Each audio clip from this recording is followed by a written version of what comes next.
Okay, here is the tutorial on how to find and access and look through the orders for the WooCommerce, aka online store part of your website.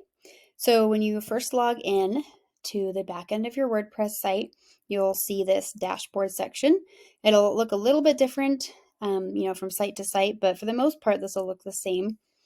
If you scroll down on the left here, you'll see WooCommerce. That is think of it as like the software plugin slash add-on that we use to turn an informational website into an online store.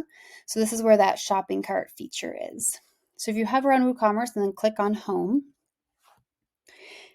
this part, again, it'll look a little bit different depending on the website, but for the most part, you'll always see this little setup checklist. A lot of this isn't always necessary. That's why we don't always go through and do every single thing, but it is helpful to look through and you can learn more about other options. And there's so many add-ons that you can do with this. So you'll always see these little red notification bubbles, just like you would on a contact form here. You'll see that when an order comes through. So if you click on orders,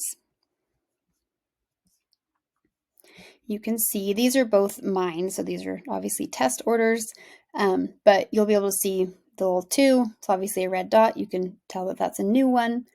If you click on it, let's go back. This will always show all of the orders. Some people choose to move it to trash, choose to mark as completed or on hold, all of that.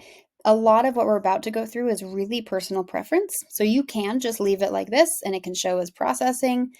And that's it. And if you are keeping track of your orders somewhere outside of the website, then it doesn't matter to anyone else except you what this shows as.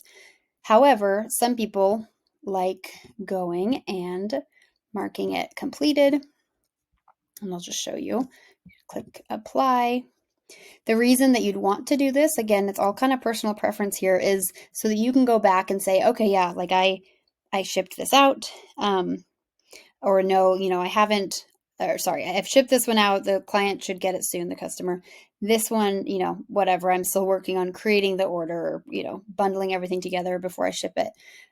When you do click one as completed, mark it as completed, the client does, or the customer does get an email typically that says, your order has been, let me see, your order is now complete. So a lot of people don't look for that because they just want to know when it's shipped, if it's a tangible good. So it's okay if you don't go through this step. Whatever you choose to do, I would just make sure it's consistent. So if you're going to mark one as complete, you're going to want to mark all of them as complete when you ship them. Or if it's not shipping, if it's something you have to email them, just make sure that it's very standard so that you can go back and tell what these mean. So this is really just for your sake as the admin. So if you click on this, you can go in and see what someone ordered. They automatically are assigned an order number. You can see when they paid. The IP address doesn't really matter, but it's nice if you get, like 100 orders or something like that, and you're suspicious of it or whatever, you can see if they all came from the same IP address. The shipping address, billing address, obviously, all that is viewable there. You can see exactly what they ordered. And then you can also see the shipping mode. So we did free shipping. You can tell also I used a coupon right here, the admin test coupon, which just discounted the whole thing. But if this was like $19.99 or expedited shipping or whatever, it would show right here. And if there were additional coupons I was using, those would show right here as well.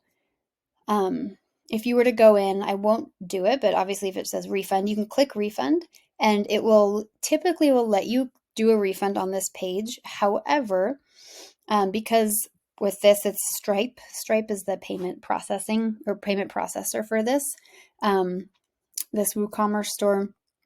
You can't always refund it directly in Stripe. So if you clicked this and it said, oh, unable to issue refund, please visit your payment gateway or merchant account, then you would go to stripe.com or PayPal or authorize.net and do it through there. Anyway, then you can also just see the order notes. So if you said something like, they wanted a black or wanted a blue shirt, but we were out, so we did black. Like, please ship a blue one when it's available. It would show in here.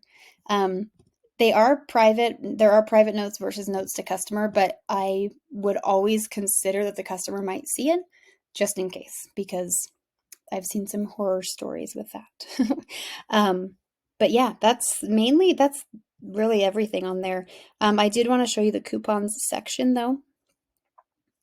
So if you go into coupons, you can see there is the admin test coupon. We always add that just so that we can test it as we're building a site, but you can also do add coupon.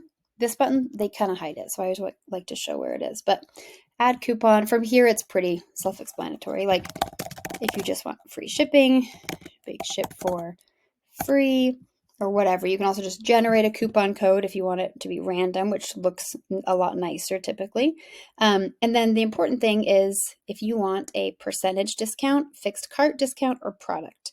I don't recommend the product one typically. I would usually do the cart or the percentage if you can.